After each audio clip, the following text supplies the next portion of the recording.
Udja, Uben has good rising and great awakenings. And the next edition of Ancient African Adorations is coming up on Friday, June 12th at 8 p.m. Central at stageit.com. The link is in the description below. And today I'm continuing with the reading of the myth leading up to the parables, because starting on Friday we'll be covering the Parables of Djehuty with music. And just wanted to get prepared with some background information. So you can check the other video for the introduction. Today we're going to read about the creation myth. And this is the myth of HetHeru and Lord Djehuty is contained in the book Glorious Light Meditation. And at the end of the concert, we'll be chanting the HetHeru, the chant that goes along with the meditation. And I'll also be posting links for where you can get more information on the Glorious Light Meditation. But tonight we're going to be covering the creation. This is the story of HetHeru and Djehuty, which was written in ancient Egypt, Kemet, thousands of years ago. It was told on temple inscriptions. HetHeru is the goddess of beauty and passion. She has many forms. At times she is a beautiful woman. At other times she is a cow. And still at other times she is the eye of Ra, the very scorching power of the sun itself. Ra is the creator of the universe. He is the very source of all that exists. The Djehuty, or Sajet, the Ennead, or the 9 divinities, the primordial gods and goddesses of creation, emanated from the Supreme Being.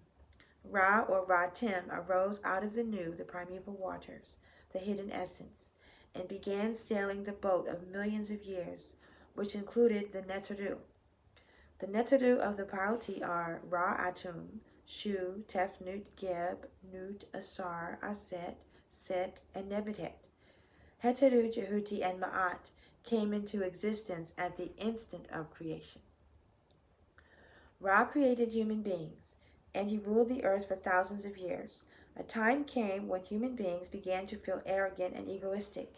They began to think that Ra was old and weak, and that he was not the creator, but that they sustained themselves without any divine agency. They began to blaspheme and ridicule him. This was reported to Ra by his ministers and courtiers, the Neteru, the gods and goddesses of the creation. Ra decided to punish the unrighteous human beings by letting loose upon them his daughter HetHeru, who would be the instrument of his judgment upon them. All right, so we're going to stop there and finish with the rest of the introduction on Thursday. And this passage explains exactly why I felt it was crucial for me to put these parables to music, because in my opinion that's what's happening with the world today. People act like they don't need their divinity, or they don't need to make adorations to the divine, and they just feel like they don't need to live by Ma'at.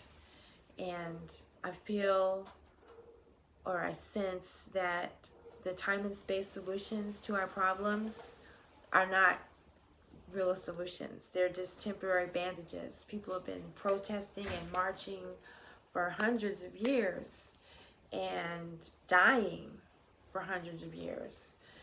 And I feel it's time for, what's actually happening, the great awakening, the spiritual awakening. But there's still a lot of people that they're not waking up. So I'm focusing my work on the chants and the vibrations and the melodies and the sounds and the music that will help raise the vibration of people individually and collectively.